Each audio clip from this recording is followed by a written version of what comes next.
টয়লেটের ফলস ছাদের মধ্যে মিলল কঙ্কাল। রাজধানীতে ফ্ল্যাটের পানির পাইপ মেরামত করতে গিয়ে উদ্ধার, খুন করে গুম করা হয় লাশ, ধারণা পুলিশের।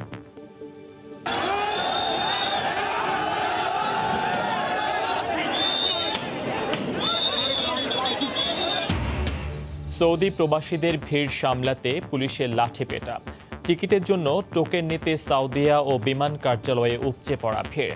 7 মাস বন্ধ থাকার পর খুলল মক্কা। এবং ঝুঁকিপূর্ণ সময় পার করছেন করোনা আক্রান্ত ট্রাম্প। সংক্রমণের সময় নিয়ে বিভ্রান্তি, সুস্থ আছেন জানিয়ে ভিডিও বার্তা, দুঃখ প্রকাশ করে শেখ হাসিনার চিঠি।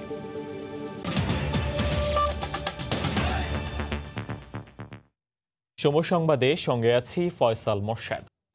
ফ্ল্যাটের টয়লেটের ফলস ছাদের মধ্যে প্লাস্টার করে রেখে দেওয়া হয়েছে একটি মরদেহ।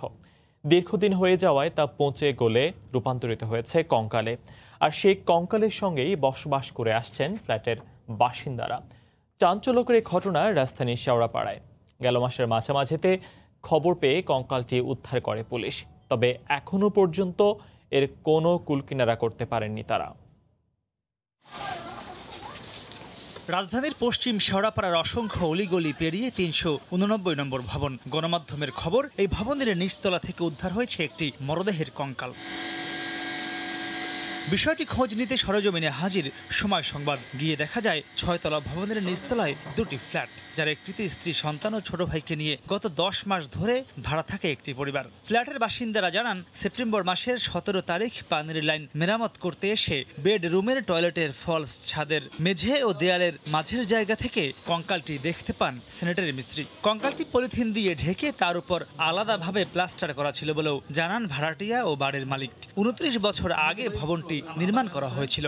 সেপ্টেম্বরের ১৭ তারিখে আসার পরে মিস্ত্রি বলছে, না লাইন খুঁজে পাই না, ফলসাদে উড়া লাগবে, ফলসাদ ভাঙা লাগবে। তখন ফলসাদে উঠছে, ফলসাদ ভাঙছে।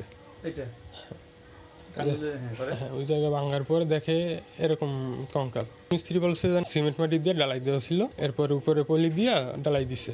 বাথরুমের উপর ফলসাদ, ফলসাদের কোনার আর মাঝখানে দেওয়াল মেঝের কিনারে ডালাই দেওয়া ছিল জিনিসটা। অবশ্যই আতঙ্কের ভিতরে আছি। আমি চাই এরা সুস্থ বিচারক। এখানে কি একটা টান দিছে, তখন দেখে যে হাড়গোড় দেখা যাচ্ছে। তারপর সে আব্বুকে জানাইছে, আব্বুকে জানানোর পর আব্বু আবার আসছে, তারপরে পুলিশে জানাইছে, পুলিশ এসে সব বের করছে। এই পর্যন্ত 3 জন ভাড়াটিয়া ছিল। একজন তো ছিল অনেক 20-25 বছর হবে, তারপরে একজন ছিল কয়েক মাস, আর ওনারা আছে 10 মাস। আমার দারোগা সাহেব কইলো যে বলে 152 বা 53 টুকরা হয়ে গেছে। এটা হাড় চুলও নাকি কিছু পাইছে, বড় চুল। আমার কোনো হিসাব মিলতেছে না। বিল্ডিং তো আমরা মেবি শুরু করছিলাম আপনার 91-এ, আমরা বোধহয় গেছি ওইখানে 93-তে। আমার মনে হয় যে বিল্ডিং করার আগেই বোধহয় হয়েছে, কারণ ওখানে একটা ছিল, তখন ফাঁকা জায়গা ছিল। আর ওই পিরিয়ডটা সব মস্তানদের একটা আড্ডা ছিল এইসব এলাকা। পুলিশের ধারণা, কাউকে হত্যা করে সুকৌশলে বেশ কয়েক বছর আগে ফলস ছাদের মধ্যে মরদেহ গুম করেছিল হত্যাকারী। ইতিমধ্যেই মালিক ও ওই ফ্ল্যাটের সব ভাড়াটিয়াকে জিজ্ঞাসাবাদ করা হয়েছে বলেও জানায় পুলিশ। আমরা মিরপুর মডেল থানায় একটা মামলা হয়, এবং আমাদের যেহেতু এটা কঙ্কাল পেয়েছি, সাথে আমরা মাথার চুল ছিল এবং একটা রশিও পেয়েছি, আমরা প্রাথমিকভাবে ধারণা করতেছি যে এটা একটা পরিকল্পিত হত্যাকাণ্ড হতে পারে। ইতিমধ্যে বিভিন্ন থানায় আমরা যে আমাদের নিখোঁজ জিডি হয়, এই বিষয়গুলোতে আমরা বিভিন্ন থানায় খোঁজখবর নিচ্ছি যে গত 5 বছর বা 7 বছর আগে এরকম কোনো নিখোঁজ জিডি আছে কিনা। আমাদের তদন্ত কার্যক্রম অব্যাহত আছে, বাট যেহেতু একটা গুরুত্বপূর্ণ বিষয় হচ্ছে যে এটা কতদিন আগের কঙ্কাল। সিআইডির ফরেনসিক রিপোর্ট পাওয়ার পরেই হত্যাকাণ্ডের সময় ও কঙ্কালটি নারী নাকি পুরুষের তা স্পষ্ট হয়ে বলেও জানিয়েছে পুলিশ। মাহমুদ রাকিব, সময় সংবাদ, ঢাকা।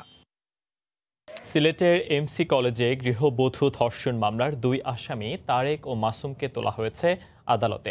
এই মুহূর্তে নগরীর মেট্রোপলিটন ম্যাজিস্ট্রেট আদালতে আছেন সহকর্মী ইকরামুল কবির। সরাসরি যাচ্ছি তার কাছে। ইকরাম।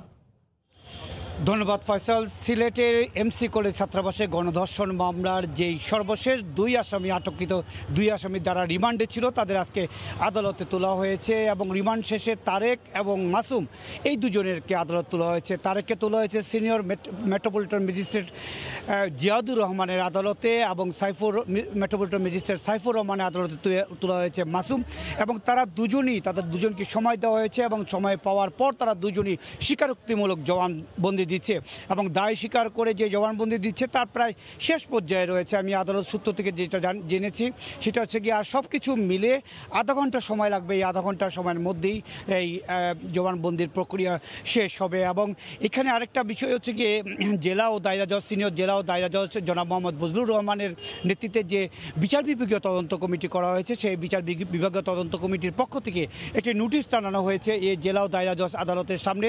সেই নোটিশে বলা হয়েছে আজকে থেকে 7 তারিখ পর্যন্ত সেখানকার যারা প্রত্যক্ষদর্শী আছে বা সেই ঘটনা যারা জানে তারা যেন এখানে এসে তাদের সাক্ষ্য দেয় বা জবানবন্দি দেয় বা যে কোনো প্রমাণ আছে সেই প্রমাণগুলো জমা দেওয়ার জন্য বলা হয়েছে।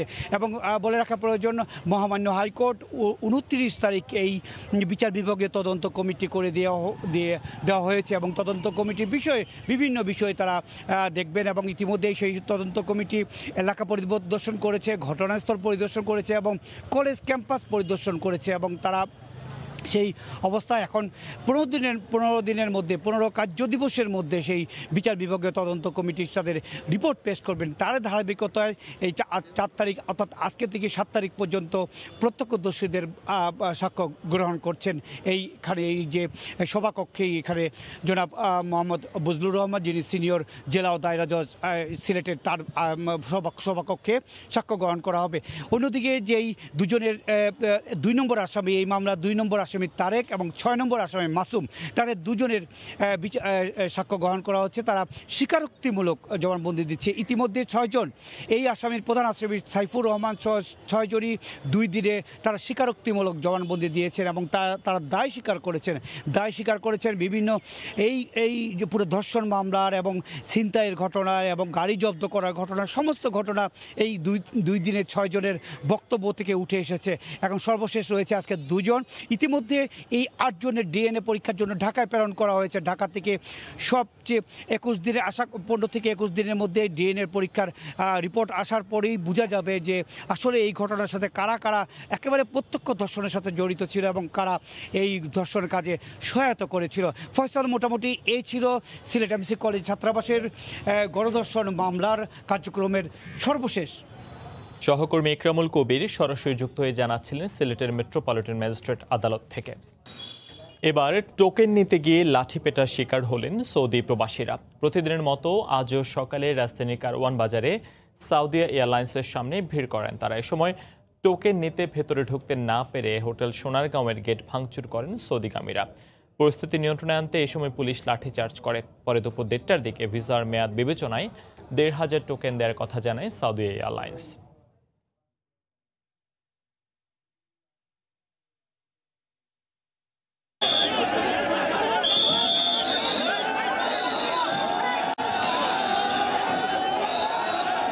চাকরি বাঁচাতে যে কোনো মূল্যে টিকিট কিংবা টোকেন পেতে মরিয়া আটকে পড়া সৌদি প্রবাসীরা।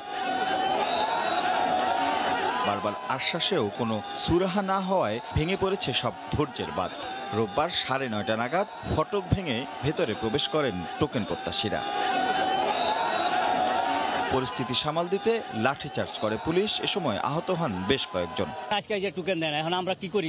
আমরা বিশারমের শেষ এইটুকুই বলতেছি যে আপনারা লাইনে দাঁড়ান, কিন্তু এখানে মানুষ কি আর কি কিছু করার নাই? আজকে টোকেন ফামু না ফামু সেটা আল্লাহ ভালো জানে। 4 অক্টোবর নতুন করে টোকেন দিবে। এই দিনই 100 টিকিট দেওয়ারও কথা ছিল, তবে সব ভেস্তে যায় এমন অব্যবস্থাপনায়। বিশেষ করে এমন ধাক্কাধাক্কিতে বড় বিপদে পড়েন নারী প্রবাসীরা। এক পর্যায়ে বন্ধ করে দেয়া হয় টিকিট আর টোকেন দেওয়ার কাজ। টোকন এখনো দিতেছে না, এখানে দেখা যায় সেখানে দেখা যায়, আমি তো বুঝতেছি না যে কোন জায়গায় যে টোকন দেবে। আমরা তো আসছি গতকালকে, এই পর্যন্ত সিরিয়াল আছে, এখনো টোকেনের কোনো সংবাদ নাই। 8 তারিখে আসছে বলতে জানি তো, আপনার 4 তারিখে আসেন ওরাই বলে দিল।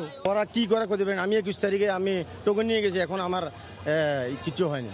দুপুর 1:30 নাগাদ পরিস্থিতি সামলে ভিসার মেয়াদ বিবেচনায় 1,500 টোকেন দেওয়ার কথা জানায় কর্তৃপক্ষ। এই যে ভিসার মেয়াদ শেষ হওয়ার তারিখ যে কলমে আছে এখানে এই ভিসার ম্যাচ, যার ভিসার ম্যাচ শেষ সবার আগে শেষ হবে, ঠিক আছে? ওনারা এখানে সমস্ত নাম্বার এই ফর্মগুলো জমা দিবেন। ওদিকে নানা আশ্বাস দিয়েও মানানো যাচ্ছে না মতিঝিলে বিমানের টিকিটের জন্য অপেক্ষারত প্রবাসীদের। ধারাবাহিকভাবে সবাইকে দেওয়া হবে, আপনারা বিশৃঙ্খলা সৃষ্টি করেন না প্লিজ। ভিসার মেয়াদ বিবেচনায় টোকেন দেওয়ার কথা থাকলেও সেখানে তৈরি হয়েছে নতুন সংকট। আমাদেরকে দেয়নি, আমাদের ফিরতি ফ্লাইট ছিল আগস্টে, বলছে আপনারা পরে যান, এপ্রিলের টিকিট দেওয়া হবে। পরে আসছে, এখন তার পাইতেছে না। 7 মাসের ভিতরে 2 মাসের রেনু করা হয়েছে। এখন কফিলের সাথে যোগাযোগ করছে, কফিলে বলতেছে যে যদি এখন না আসস তাহলে আমি ক্যান্সেল করে দেব। 3 সপ্তাহেরও বেশি সময় ধরে করোনায় দেশে আটকে পড়া সৌদি প্রবাসীদের ফেরত যাওয়া নিয়ে অচল অবস্থা কাটছে না। রাশিদ লিমন, সময় সংবাদ, ঢাকা। এদিকে প্রায় 2 ঘন্টা অবরোধ করে রাখার পর কারওয়ান বাজারের সড়ক থেকে সরে গেছেন সৌদি টিকিট প্রত্যাশীরা। এই মুহূর্তে সেখানে আছেন সহকর্মী সাদাত রহমতুল্লাহ। বিস্তারিত জানতে সরাসরি যুক্ত হচ্ছে তার সঙ্গে। সাদাত। ফয়সাল, সকাল থেকে সৌদি এয়ারলাইন্সের সামনে আমরা দেখেছি কখনো প্রধান যে গেট সেটি ভেঙে প্রবেশ করা, তার পরবর্তীতে দুপুর নাগাদ কারওয়ান বাজারের যে প্রধান সড়ক সেটিকে প্রায় 2 ঘন্টারও বেশি সময় অবরোধ করে রাখা। এখন পরিবেশটা বেশ শান্ত এবং যারা এই মুহূর্তে এখানে রয়েছেন তারা এখন ব্যস্ত রয়েছেন মূলত যেই সৌদি এয়ারলাইন্সের পক্ষ থেকে যে নির্ধারিত ফর্ম দেওয়া হয়েছে সেই ফর্ম পূরণ করার জন্য। এবং যে বিশাল সংখ্যক সৌদি প্রবাসী যারা রয়েছে, যারা ছিল, তাদেরকে আমরা দেখেছি যে এখন সেই উপস্থিতি অনেক কমে গেছে। এখন এই মুহূর্তে যারা রয়েছেন তারা সোনারগাঁর পিছনে অবস্থান করছেন এবং সেখানে ফর্ম পূরণ করে সেটি আবার সৌদি এয়ারলাইন্সে জমা দিচ্ছেন। সৌদি এয়ারলাইন্স শেষ আমাদেরকে জানিয়েছিল যে আজকে যদি কিছু সংখ্যক, অর্থাৎ যাদের ভিসার মেয়াদ একেবারেই শেষ হয়ে গেছে, 1 থেকে 2 দিন বাকি আছে, এমন সংখ্যক যাদেরকে পাওয়া যাবে তাদেরকে আজকে অন্তত টিকিট দেওয়ার চেষ্টা করবেন। গত কয়েকদিন আমরা জেনে আসছিলাম যে আজকে পূর্ব নির্ধারিত যে তারিখ সে তারিখে তারা টোকেন সরবরাহ করবেন, কিন্তু সকালবেলার বিশৃঙ্খল পরিবেশে প্রায় 50 থেকে 60টি টোকেন দেওয়ার পরই কিন্তু সেটি বন্ধ হয়ে গেছে। এরপর দীর্ঘ সময় এই পুরো প্রক্রিয়াটি বন্ধ রেখেছে। প্রায় দুপুরের পর তারা ফর্ম বিলি করা শুরু করে। সেখানেও আমরা দেখেছিলাম যে এই ফর্ম নিয়েও কিন্তু এক ধরনের বিশৃঙ্খলতা ছিল এবং তারা অনেকেই মানতে চাচ্ছিল না, কারণ তাদের মধ্যে প্রথম থেকে যে সংখ্যা ছিল যে তারা নির্দিষ্ট সময় কাজে যোগ দিতে পারবেন কিনা, সেই সংখ্যা থেকে তারা বলছেন যে এই ফর্ম যে ফোন নাম্বারের কথা বলা হচ্ছে তাদেরকে ফোন দেওয়া হবে, সেই কথা তারা আশ্বস্ত হতে পারছেন না। অর্থাৎ সৌদি এয়ারলাইন্স প্রথম থেকে যে টোকেন দেওয়ার তারিখ বারবার পরিবর্তন এবং সবশেষ আজকে যে তারিখ ঘোষণা করেছে সে আশায় কিন্তু তারা এসেছিলেন, শেষ পর্যন্ত সেটি হচ্ছে না। এখন নির্ধারিত যে ফর্ম দেওয়া হয়েছে সেই ফর্ম পূরণ করেই কিন্তু শেষ পর্যন্ত তাদেরকে যেতে হবে এবং সেই প্রক্রিয়ায় সৌদি এয়ারলাইন্স এই ফোন নাম্বার ধরে ধরে কিন্তু যাদের ভিসার মেয়াদ শেষ হয়ে গেছে তাদের সাথে যোগাযোগ করবেন এবং তাদেরকে নির্দিষ্ট তারিখের টিকিট তারা সরবরাহ করবেন। কিন্তু এখানে যারা এসেছেন তারা সবাই কিন্তু দাবি করছেন যে প্রথম থেকে বারবার তারিখ পরিবর্তনের কারণেই কিন্তু এই দুর্ভোগের সৃষ্টি হয়েছে। ফলে আজকের যে জটিলতা তৈরি হচ্ছে, সকালে গেট ভাঙা, কিন্তু পরবর্তীতে বিশৃঙ্খলা, অনেকেই এই গরমে কিন্তু জ্ঞান হারানো, পুরো প্রক্রিয়াটা থেকে কিন্তু তারা দোষ চাপাচ্ছেন সৌদি এয়ারলাইন্সের উপরে। শেষ একটি কথা না বললেই নয়, সেটি হচ্ছে এখানে যারা এসেছেন অনেকে অভিযোগ করছেন যে কেউ কেউ বিভিন্ন এজেন্সিতে যোগাযোগ করছেন টিকিটের জন্য, যাদেরকে 1 থেকে 1.5 লক্ষ টাকায় টিকিট দেওয়ার কথা বলে আশ্বস্ত করছে এজেন্সির মালিকরা, তাদের সাথে যোগাযোগ করছে বলে তারা আমাদেরকে অভিযোগ করছে এবং তারা এখান থেকে বিভিন্ন ফোন নাম্বার সংগ্রহ করে যারা সৌদি প্রবাসী রয়েছেন তাদের সাথে যোগাযোগ করার চেষ্টা করছেন। অর্থাৎ সব মিলে গত কয়েকদিনের যেই সৌদি প্রবাসীদের যে দুর্ভোগ সেটি কিন্তু এখন পর্যন্ত এখনই যে কাটছে সেটি কিন্তু বলা যাচ্ছে না, কারণ নতুন করে আবার এই টোকেনের বিপরীতে, অর্থাৎ যেই ফর্ম ফিল আপ করা হচ্ছে তার বিপরীতে কবে থেকে তারা টিকিট দেওয়া শুরু করে সেটি এখন দেখার বিষয়। কারণ তারা বলছেন যে যেই পরিমাণ এখন পর্যন্ত যাত্রী রয়েছে তাকে সময় মতো নেওয়া এবং যে ফ্লাইট রয়েছে সেই ফ্লাইটে নেওয়া খুব চ্যালেঞ্জ হয়ে যাবে সৌদি এয়ারলাইন্সের পক্ষে। এই ছিল এখন পর্যন্ত রাজধানী সৌদি এয়ারলাইন্সের সামনে থেকে টোকেন দেওয়ার সবশেষ খবর। ফয়সাল। সহকর্মী সাদাত রহমতুল্লাহ সরাসরি যুক্ত হয়ে জানাচ্ছিলেন রাজধানীর কারওয়ান বাজারে সৌদি এয়ারলাইন্সের সামনে থেকে। 9 বছর পর আবারও চালু হলো সিলেট লন্ডন ফ্লাইট। সকালে সিলেট ওসমানী আন্তর্জাতিক বিমানবন্দর থেকে প্রথম ফ্লাইটে সিলেট থেকে 188 জন এবং ঢাকা থেকে আরও 32 জন যাত্রী নিয়ে লন্ডনের উদ্দেশ্যে রওনা হয় বিমানের সোনার তরী বোয়িং। পুনরায় সিলেট লন্ডন সিলেট সরাসরি ফ্লাইট চালু হওয়ায় যাত্রীরা খুশি। নওশাদ আহমদ চৌধুরী তোলা ছবিতে বিস্তারিত জানাচ্ছেন ইকরামুল কবির। রেমিটেন্স যোদ্ধাদের বিমানের লন্ডন সিলেট লন্ডন ফ্লাইট চালুর দাবি দীর্ঘদিনের। একবার চালু হয়েছিল, কিন্তু বিমান স্বল্পতার কারণে বন্ধ হয়ে যায়। পুনরায় এই রুটে বিমানের ফ্লাইট চালুর জন্য সিলেটবাসীকে 9 বছর অপেক্ষা করতে হয়েছে। সিলেটের ওসমানী আন্তর্জাতিক বিমানবন্দর থেকে সরাসরি লন্ডন এবং লন্ডন থেকে সিলেট আসা যাওয়া এই শুভক্ষণে যাত্রীরা বেশ খুশি। আমরা সিলেট থেকে হিথ্রো এয়ারপোর্ট যাচ্ছি, আমাদের খুবই ভালো লাগছে ও খুবই আনন্দ লাগছে। সিলেট থেকে যাওয়ায় আমরা কষ্ট কম উঠব, টাকা গিয়া তুইও অনেক কষ্ট। এই ধরনের পদক্ষেপ জেনে আপনারা নিচ্ছেন, খুব আনন্দিত আমরা চাইব যে আগামীতে যাতে এরকম ফ্লাইট চালু থাকে, কারণ আমরা তো সিলেটি খুব বেশি আপনার যাত্রীরা থাকে। বেসামরিক বিমান ও পর্যটন প্রতিমন্ত্রী জানান, সরকার বিমানকে লাভজনক প্রতিষ্ঠানে পরিণত করার জন্য ঢাকা টরন্টো সহ নতুন নতুন রুট চালু করার প্রস্তুতি নিচ্ছে। এই সরাসরি ফ্লাইটে সিলেটবাসী এবং যুক্তরাজ্যে বসবাসরত প্রবাসী বাংলাদেশি ভাই বোনদের জন্য মাননীয় প্রধানমন্ত্রী জননেত্রী শেখ হাসিনার উপহার। এখন থেকে সিলেটবাসীর লন্ডন যেতে আর কষ্ট করে ঢাকা যেতে হবে না। ইতিমধ্যেই বাংলাদেশ বিমান জাপানে ফিটরুডন সহ ফ্লাইট অপারেট করার অনুমতি পেয়েছে এবং অতি দ্রুত আমরা ঢাকা থেকে টরন্টো বিমানের সরাসরি ফ্লাইট পরিচালনা করার সিদ্ধান্ত গ্রহণ করেছি। চলতি মাসের 28 তারিখ থেকে প্রতি বুধবার সিলেট লন্ডন সিলেট সরাসরি ফ্লাইট চলাচল করবে। সময় সংবাদ, সিলেট। করোনায় আক্রান্ত মার্কিন প্রেসিডেন্ট ডোনাল্ড ট্রাম্প ঝুঁকিপূর্ণ সময় পার করছেন জানিয়েছেন তার চিকিৎসকেরা। তার করোনায় আক্রান্ত হওয়ার প্রকৃত সময় নিয়ে ধোঁয়াশা এখনও কাটেনি। এদিকে স্থানীয় সময় শনিবার নতুন এক ভিডিও বার্তায় প্রেসিডেন্ট ট্রাম্প জানিয়েছেন দ্রুতই নির্বাচনী প্রচারণায় ফেরার বিষয়ে আশাবাদী তিনি। মার্কিন প্রেসিডেন্টের শারীরিক অবস্থা নিয়ে উদ্বিগ্ন প্রবাসী বাংলাদেশিরাও। ইন্ডিয়ানা অঙ্গরাজ্যের ইন্ডিয়ানাপোলিস থেকে হাসানুজ্জামান সাকির রিপোর্ট।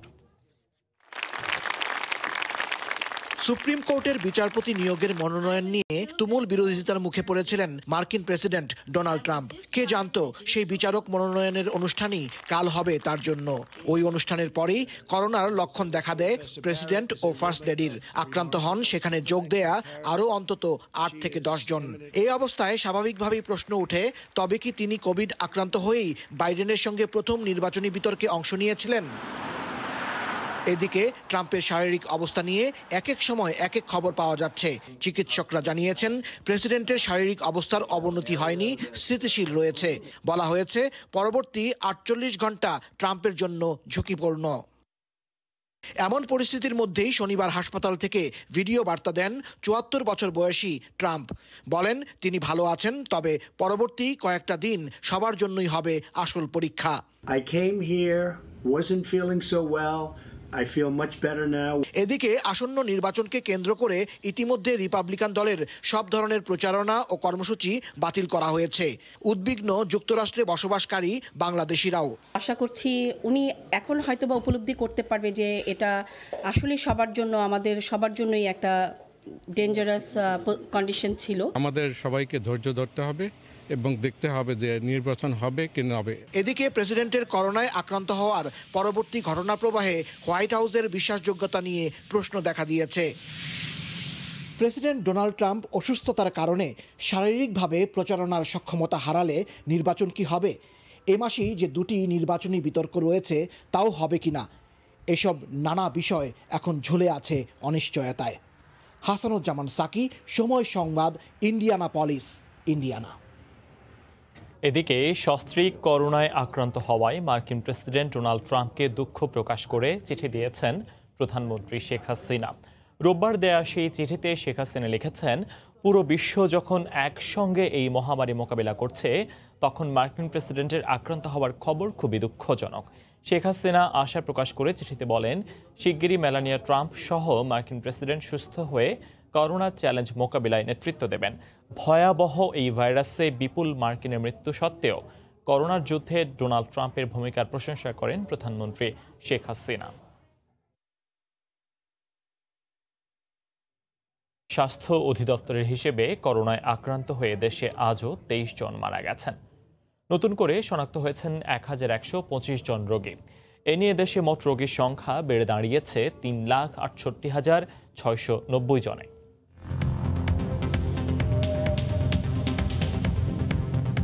দেশে একদিনে নমুনা পরীক্ষা করা হয়েছে ৯,৮৫৯ জনের। এ পর্যন্ত মোট নমুনা পরীক্ষা করা হয়েছে ১৯,৮৯,৬৬৪ জনের। ২৪ ঘন্টায় নতুন করে ১,১২৫ জনের দেহে করোনা শনাক্ত হয়েছে। এ নিয়ে মোট আক্রান্ত ৩,৬৮,৬৯০ জন। ২৪ ঘন্টায় মারা গেছেন ২৩ জন। এ পর্যন্ত করোনা আক্রান্ত হয়ে মারা গেলেন ৫,৩৪৮ জন। করোনা থেকে ২৪ ঘন্টায় সুস্থ হয়েছেন ১,৫৮৭ জন। মোট সুস্থ হয়েছেন ২,৮১,৬৬৫ জন। করোনাকালে অনলাইনে শুরু হলো একাদশ শ্রেণীর ক্লাস। সকালে ঢাকা কলেজে অনলাইনে যুক্ত হয়ে শিক্ষামন্ত্রী ডক্টর দীপু মনি আনুষ্ঠানিকভাবে এই কার্যক্রমের উদ্বোধন করেন। পরিবর্তিত পরিস্থিতিতে শিক্ষার্থীদের মানিয়ে নেয়ার আহ্বান জানান তিনি। তবে কলেজ জীবনের প্রথম দিনের ক্লাস নিজ নিজ প্রতিষ্ঠানে গিয়ে না করতে পারার আক্ষেপ ছিল শিক্ষার্থীদের মাঝে। এদিন অনলাইনে যুক্ত হতে নানা সমস্যার মুখোমুখি হতে হয় অনেককেই। শিক্ষা জীবনের নতুন পর্যায়ে নতুন ক্লাস, নতুন বন্ধু, কিন্তু নিউ নর্মাল লাইফে পাল্টে দেয়া বাস্তবতায় সদ্য স্কুল গণ্ডি পেরোনো শিক্ষার্থীরা যাত্রা শুরু করলো গুগল মিট, জুম ও ফেসবুক লাইভের মতো অনলাইন প্ল্যাটফর্মে। আক্ষেপ ছিল প্রথম দিন কলেজ ক্যাম্পাসে না যেতে পারার, সঙ্গে ছিল ডাটা সমস্যা, ঠিকমতো শুনতে না পারা, শিক্ষকদের সঙ্গে যোগাযোগের সমস্যা সহ নানা বিড়ম্বনা। নতুন ক্যাম্পাসটা আসলে খুব মিস করতেছি। নতুন ক্যাম্পাস শুনছি সুন্দর, কিন্তু ক্লাস করতে পারতেছি না। আর অনলাইনে ক্লাসে যে সমস্যাটা হচ্ছে যে স্যারকে আমি আমার সমস্যাগুলো ঠিক মতো বলতে পারি না। প্রথম যে আইডি দিছিল সেটাতে ঢুকতে পারিনি, তারপর গ্রুপে আরেকটা নতুন আইডি দিছি, আইডিতে ঢুকছি, ম্যাথ বুঝে যাইতেছে না, স্যারকে ক্লিয়ারভাবে বুঝে যাইতেছে না। ছোটবেলা থেকে ভাবতাম কলেজের ক্লাস শুরু করব, প্রথম দিন অবশ্যই কিছু স্পেশাল হবে, নবীন বরণ হবে, এবার কিছুই হলো না। প্রথম দিনে ওরিয়েন্টেশন ক্লাসে শিক্ষার্থীদের উৎসাহিত করেন শিক্ষকরা, তবে অনলাইন ক্লাসের বেশ কিছু চ্যালেঞ্জ তাদের সামনে। এত বেশি স্টুডেন্ট আমরা কিভাবে নেব, এটা জুম বেশি কিনবো না কি করব, সেটা আপাতত আজকের থেকে এই ফেসবুক লাইভ, ইউটিউবে যাবে ক্লাস। এটা ওয়ান ওয়ে সিস্টেম হচ্ছে, কিন্তু এরপরেও স্টুডেন্টদের কাছ থেকে আমরা বিভিন্ন সময় আমাদের জুম মিটিং হয়। আমি মাঝে মাঝে চেক করি, গিয়ে দেখি যে ওরা অন্য কিছু কাজ করছে। ঢাকা কলেজে অনলাইনে যুক্ত হয়ে আনুষ্ঠানিকভাবে এই কার্যক্রমের উদ্বোধন করেন শিক্ষামন্ত্রী। পরিবর্তিত পরিস্থিতিতে নিজেদের বদলে ফেলে দক্ষ হয়ে গড়ে উঠতে শিক্ষার্থীদের আহ্বান জানান তিনি। প্রতিভা কম বেশি যাই থাকুক, নিজের চেষ্টা দিয়ে উন্নত মানসিকতা তৈরি করবার মধ্য দিয়ে কিন্তু মানুষ তার অভিষ্ট লক্ষ্যে পৌঁছে যেতে পারে। গত ৯ আগস্ট থেকে কেন্দ্রীয়ভাবে অনলাইনে একাদশ ভর্তি কার্যক্রম শুরু হয়। অন্য বছর ১ জুলাই থেকে একাদশ শ্রেণীতে ক্লাস শুরু হলেও এবার করোনা ভাইরাস মহামারীর মধ্যে এই শ্রেণীতে দেরিতে শিক্ষার্থী ভর্তি করা হয়। ফেরদৌস লিপি, সময় সংবাদ, ঢাকা। সারা দেশে শুরু হলো কোভিড-19-এর কারণে স্থগিত থাকা ভিটামিন এ প্লাস ক্যাম্পেইন। এই কর্মসূচির আওতায় সারা দেশে ৬ মাস থেকে ৫ বছর বয়সী ২,২০,০০,০০০ শিশুকে ভিটামিন এ ক্যাপসুল খাওয়ানো হবে। ঝুঁকি এড়াতে একদিনের বদলে ১৫ দিন চলবে এবারের ক্যাম্পেইন। সকালে জাতীয়ভাবে কর্মসূচির উদ্বোধন করে স্বাস্থ্যমন্ত্রী বলেন, কোভিড-19 পরিস্থিতির কারণে সব ধরনের সতর্কতা মেনে কর্মসূচি বাস্তবায়ন করা হবে। শিশুদের সুস্থভাবে বেঁচে থাকা, মৃত্যু ঝুঁকি কমানো, শরীরের স্বাভাবিক বৃদ্ধি, মানসিক বিকাশ, রাতকানা প্রতিরোধ সহ দৃষ্টিশক্তি স্বাভাবিক রাখা, রোগ প্রতিরোধ ক্ষমতা বাড়াতে গুরুত্বপূর্ণ নিয়ামক ভিটামিন এ। বছরে 2 বার জাতীয়ভাবে নেওয়া হয় ভিটামিন এ ক্যাপসুল খাওয়ানোর কর্মসূচি। কথা ছিল জুন কিংবা জুলাই হবে ভিটামিন এ প্লাস ক্যাম্পেইন, কিন্তু কোভিডের ধাক্কায় পিছিয়ে যায় এ কর্মসূচিও। তবে নির্ধারিত সময়ের 3 মাসেরও বেশি সময় পর পক্ষকালব্যাপী ভিটামিন এ প্লাস ক্যাম্পেইনের প্রথম দিনেই ছোট ছোট শিশুদের নিয়ে কেন্দ্রে আসতে ভুল করেননি অভিভাবকরা। ক্যাম্পিং শুরু হতে খাওয়াতে পারছে, হয়তোবা যদি ক্যাম্পিংটা না থাকতো হয়তোবা আজকে খাওয়ানো হতো না। চেষ্টা করেছি যে স্বাস্থ্যবিধি যতটা মেনে এই ক্যাম্পেইনে অংশগ্রহণ করার জন্য, বাচ্চা এবং বাচ্চার মা হিসেবে আমি নিজেও। করোনাকালীন সময় তুলনামূলক আসতেছে, মানে আমাদের ধারণা ছিল যে অনেক কম আসবে, কিন্তু সারাদিনে আমাদের কম বেশি করে বাচ্চা আসতেছেই। দেশের প্রায় সব প্রান্তেই চলছে এ কর্মসূচি। 1,20,000 ইপিআই কেন্দ্র, কমিউনিটি ক্লিনিক, উপজেলা স্বাস্থ্য কমপ্লেক্সে গিয়ে শিশুদের ভিটামিন এ ক্যাপসুল খাওয়াতে পারছেন অভিভাবকরা। করোনা ঝুঁকি এড়াতে এবারের কর্মসূচিতে এসেছে কিছু ভিন্নতা। একদিনের ক্যাম্পেইনকে আমরা প্রায় 2 সপ্তাহব্যাপী যেন শিশুরা যেন একসাথে সকল অভিভাবক যেন কেন্দ্রে এসে ভিড় না করে, ভ্রাম্যমাণ কেন্দ্রগুলোকে বাদ রেখে স্থায়ী এপিআই যে টিকাদান কেন্দ্র, সেই কেন্দ্রের মাধ্যমে আমরা ক্যাম্পেইন কার্যক্রম পরিচালিত করছি। সকালে ঢাকা শিশু হাসপাতালে জাতীয়ভাবে কর্মসূচির উদ্বোধন করে স্বাস্থ্যমন্ত্রী বলেন, করোনা সতর্কতা মেনে শিশুদের ভিটামিন এ ক্যাপসুল খাওয়ানো নিশ্চিত করা হবে। যথাযথ যে স্বাস্থ্যবিধি আছে সেই স্বাস্থ্যবিধি মেনে আমরা করার চেষ্টা করছি। সারা বাংলাদেশে প্রায় 2,20,00,000 শিশুকে ভিটামিন এ ক্যাপসুল খাওয়াবে এবং যারা রিমোট এরিয়াতে আছে, প্রত্যন্ত অঞ্চলে যারা বসবাস করেন, তাদের জন্য ভিটামিন এ ক্যাপসুলের ব্যবস্থা করা হয়েছে। পক্ষকালব্যাপী এ কর্মসূচি চলবে 17 অক্টোবর পর্যন্ত। সংশ্লিষ্টরা জানান, যারা বাদ পড়বেন তাদের বাড়ি বাড়ি গিয়ে খাওয়ানো হবে ভিটামিন এ ক্যাপসুল। ফারুক ভাইয়া, রবিন, সময় সংবাদ, ঢাকা। সময় সংবাদে আরও থাকছে, অবৈধ সতী জালের কারণেই বারবার ভাঙনের মুখে আত্রাই পাড়ের মানুষ, দফায় দফায় সব হারিয়ে নিঃস্ব, প্রভাবশালীদের বিরুদ্ধে ব্যবস্থা না নেয়ার অভিযোগ।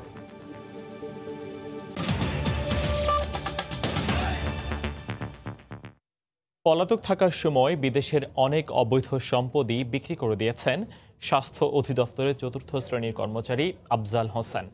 অঢেল সম্পদের মালিক এই দম্পতির অস্ট্রেলিয়া ও কানাডায় বিলাসবহুল 2টি বাড়ির খবর পুরনো হলেও দুদকে জিজ্ঞাসাবাদ শেষে এবার পাওয়া গেছে দেশ দুটিতে আফজালের রয়েছে 18টি ব্যাংক অ্যাকাউন্ট, রয়েছে কয়েকটি বাণিজ্যিক প্রতিষ্ঠান। এদিকে নকল N95 মাস্ক কাণ্ডে অভিযুক্ত JMI এর কর্ণধার আব্দুর রাজ্জাককে 5 দিনের রিমান্ডে আনা হয়েছে দুদকে। এছাড়া স্বাস্থ্য অধিদপ্তরের অতিরিক্ত সচিব সিরাজুল ইসলামকে জিজ্ঞাসাবাদ করছে দুদক।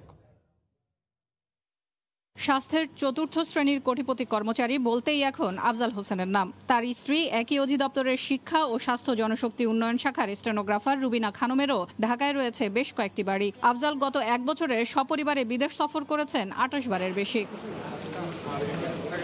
আফজাল দম্পতির নামে রাজধানীর উত্তরায় 13 নম্বর সেক্টরের 11 নম্বর রোডে 3টি 5তলা বাড়ি ও একটি প্লট রয়েছে। 16 নম্বর রোডে রয়েছে 5তলা বাড়ি। এছাড়া রাজধানীর ঢাকার বিভিন্ন এলাকায় ও ফরিদপুরের বিভিন্ন জায়গায় রয়েছে তাদের অঢেল সম্পদ। টাকার অঙ্কে 263,76,81,175 টাকার সম্পদ ও অর্থ পাচার করেছেন এই দম্পতি, যার মধ্যে আফজালের বিরুদ্ধে 20,74,32,032 টাকা অর্থ পাচার, পাশাপাশি 4,79,34,449 টাকার অবৈধ সম্পদ রয়েছে।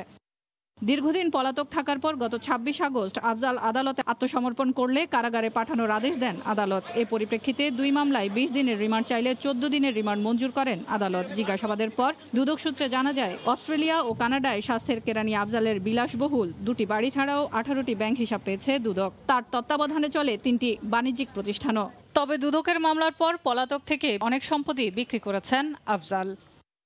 বিভিন্ন কোম্পানিতে বিনিয়োগ এবং ওয়েলসে পোস্টাল স্টার্ট বিক্রয় করে দিলেও নিউ সাউথ ওয়েলসের যেই বাড়িটি বিক্রি করা হয়নি সেটি যাতে সে বিক্রি করতে না পারে।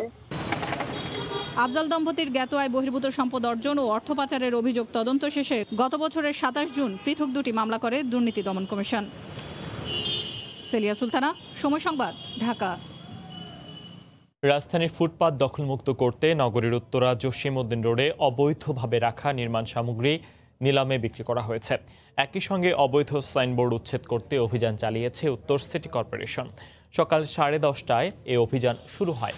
বিভিন্ন স্থানে 5 জন ম্যাজিস্ট্রেটের নেতৃত্বে এই অভিযান পরিচালিত হয়। এ সময় রাস্তার ওপর নির্মাণ সামগ্রী রাখায় সেগুলো জব্দ করে উন্মুক্তভাবে নিলামে তোলা হয়। বিক্রি করা হয় 2,81,750 টাকায়।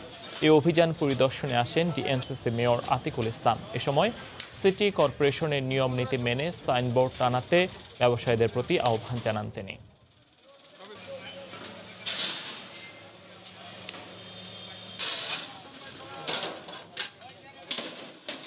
এই যে তারা কেন ফুটপাতের মধ্যে তারা এই ধরনের অবৈধ নির্মাণ সামগ্রী রাখবে?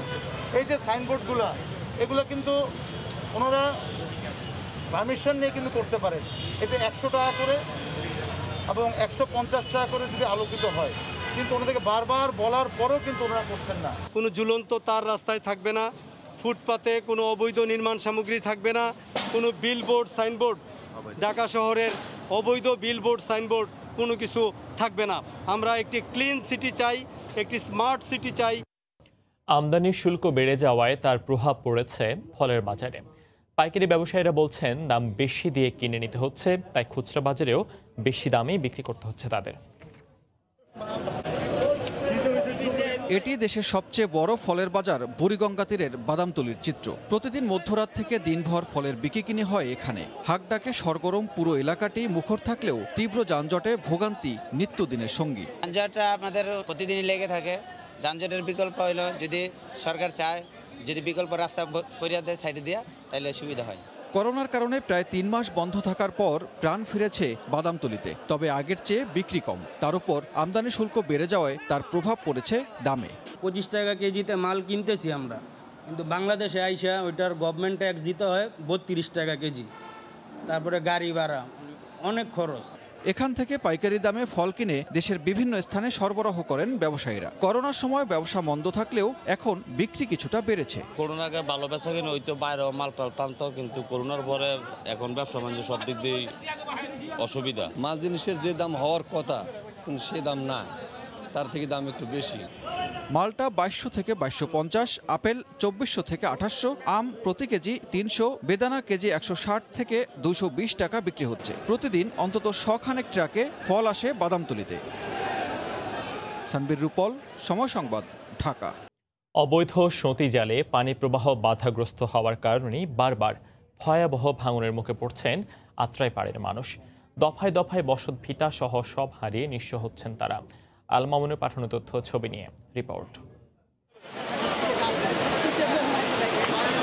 চলতি বছরের জুলাইয়ে আত্রাই নদীর ভাঙনে ভিটেমাটি হারিয়ে নিঃস্ব হন নাটোরের কয়েক হাজার পরিবার। ওই সময় স্থানীয়দের ক্ষোভের মুখে উচ্ছেদ করা হয় সতীজাল। কিন্তু মাস পেরোতেই আবারও আত্রাইয়ের সিংড়া অংশে ঘন ঘন সতীজাল দিয়ে চলে মাছ শিকার। গত কয়েকদিনের ভাঙনে ঘরবাড়ি, ফসলি জমি হারিয়েছেন 5 শতাধিক পরিবার। বারবার নিঃস্ব হওয়া মানুষের মূল কারণ সতীজাল উচ্ছেদে ব্যর্থ হয় প্রশাসন। অবশেষে মাঠে নামেন খোদ স্থানীয় সংসদ সদস্য, তবে এতেও আশ্বস্ত হতে পারছেন না সাধারণ মানুষ। প্রতিবাদ করলে হামলার শিকার হতে হয় ভুক্তভোগীদের। নদীর ধার দিয়ে বাঁশ দিয়ে বেড়া দিয়ে তারপরে নেট নামায় দিয়ে বন্ধ করেন, যে সোঁত বন্ধ করে দেওয়ার পর ওই জায়গায় জাল ধরে। এই সুতির কারণে এই নদীর ভাবমূর্তি খারাপ হয়ে বাড়িঘর ডুবে, যেখানে সেখানে ভাঙ্গে ঢোর হয়ে বাড়া যাচ্ছে। সংশ্লিষ্টরা বলছেন বাঁশ সহ বিভিন্ন উপকরণ দিয়ে অবৈধভাবে নদীতে বাঁধ দিয়ে স্থাপন করা হয় সতীজাল। এতে নদীর স্বাভাবিক প্রবাহ বন্ধ হয়ে রূপ নেয় বন্যায়। খালগুলো দখল করে বিভিন্ন জন মাছ শিকার করছে, আর এই অবাধে সুতি দেওয়ার কারণে নদীর গভীরতাটা কমে গেছে। এর জন্য কিন্তু চলন বিলের যে জীব বৈচিত্র্যের কথা আমরা বলি, এই জীব বৈচিত্র্য কিন্তু হুমকির মুখে পড়েছে। অবশ্য স্থায়ীভাবে সমস্যার সমাধানে সব পদক্ষেপ নেওয়ার আশ্বাস পানি উন্নয়ন বোর্ড ও জেলা প্রশাসনের। প্রকল্পের আওতায় আমরা নাটোর জেলায় বিভিন্ন জায়গার যেগুলা খাল আছে এগুলা খাল খননের আমরা প্রস্তাবনা দিয়েছি। এই খালের দৈর্ঘ্য সব মিলায় প্রায় 400 কিলোমিটারের উপরে। বাধা সৃষ্টিকারী যে সমস্ত জাল আছে বা অন্য যে কোনো উপাদান থাকে আমরা সেটিকে অপসারণ করে এই আত্রাই নদীকে আমরা একদম পানি চলাচলের জন্য একদম উন্মুক্ত করে দেব। বন্যা ও ভয়াবহ ভাঙনের মুখে শনিবার 70টি সতীজাল উচ্ছেদে কাজ শুরু হয়। এ পর্যন্ত সরিয়ে নেওয়া গেছে মাত্র 10টি। সময় সংবাদ, নাটোর। করোনার কারণে প্রায় 6 মাস বন্ধ থাকার পর আবারও পর্যটক মুখর হয়ে উঠছে প্রাচীন সভ্যতার নগরী বগুড়ার মহাস্থানগড়। দেশের বিভিন্ন স্থান থেকে আসছেন দর্শনার্থীরা। মাজেদুর রহমানের রিপোর্ট, ছবি তুলেছেন রবিউল ইসলাম। প্রায় 2500 বছরের পুরনো সভ্যতা নগরী পুণ্ড্রবর্ধন। কয়েক শতাব্দী পর্যন্ত এই স্থানটি ছিল মৌর্য, গুপ্ত, পাল ও সেন রাজাদের প্রাদেশিক রাজধানী। পরে হিন্দু সামন্ত রাজাদের রাজধানী ছিল। প্রতিদিনই এই প্রাচীন সভ্যতার নিদর্শন দেখতে দেশি বিদেশিরা ভিড় জমাতো, কিন্তু করোনার কারণে দীর্ঘদিন বন্ধের পর গত 16 সেপ্টেম্বর থেকে আবারও পর্যটক মুখর হচ্ছে। দীর্ঘদিন পর আসতে পেরে খুশি দর্শনার্থীরা। করোনার কারণে বোরিং লাগতেছিল, তাই একটু ঘুরতে আসলাম, ঘুরে খুব ভালো লাগলো। অনেকদিন পর সুযোগ পেয়ে আজ আমরা এখানে আসলাম, ঘুরলাম, খুবই ভালো লাগলো। এখানে অনেক ভালো লেগেছে। আমি জাদুঘর দেখেছি, বাগান দেখেছি, বিভিন্ন রকমের পাথরের মূর্তি, আসলে খুব ভালো লাগছে এবং এসে আমার খুব নিজেকে ধন্য মনে হচ্ছে। বন্ধের কারণে অর্থনৈতিক ক্ষতির মুখে পড়েছে স্থানীয়ভাবে এই শিল্পের সাথে সংশ্লিষ্টরা। বেহুলার বাসরঘর বন্ধ ছিল করোনার কারণে, আমরা খুব ক্ষতিগ্রস্ত হয়েছি। আবার যাতে আগের মতো এই অবস্থা ফিরে আসে এবং এই পর্যটকগুলো জমজমাটভাবে তারা এলাকাগুলো পরিদর্শন করে সরকারিভাবে এটা ব্যবস্থা করবেন, এটা আমাদের চাওয়া। কর্মকর্তাদের আশা শীঘ্রই আগের মতো দেশি বিদেশি পর্যটকে মুখর হয়ে উঠবে। পূর্বের যে দর্শনার্থীগুলো ছিল সেই পরিমাণ দর্শনার্থী এখন আর আসছে না। করোনা ভাইরাসের প্রকোপটা আরও কমে গেলে আমরা আশানুরূপ দর্শনার্থী পাবো এবং সরকার অনেক রাজস্ব এখান থেকে পাবে বলে আমি মনে করি। মহাস্থান প্রত্নতত্ত্ব বিভাগ করোনার আগের 6 মাসে দর্শনার্থী থেকে রাজস্ব আয় করেছিল 90 লাখ, আর গত 13 দিনে আয় হয়েছে 1,90,000 টাকা। মাজিদুর রহমান, সময় সংবাদ, বগুড়া। এ পর্যায়ে শীর্ষ সংবাদ জানিয়ে দিচ্ছি আরেকবার। টয়লেটের ফলস ছাদের মধ্যে মিলল কঙ্কাল। রাজধানীতে ফ্ল্যাটের পানির পাইপ মেরামত করতে গিয়ে উদ্ধার, খুন করে গুম করা হয় লাশ, ধারণা পুলিশের।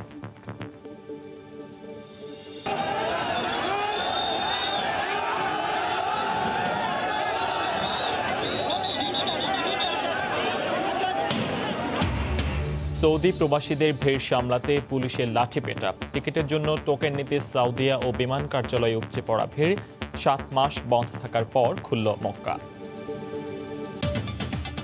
এই ছিল এখনকার মতো, সঙ্গে থাকুন সময়।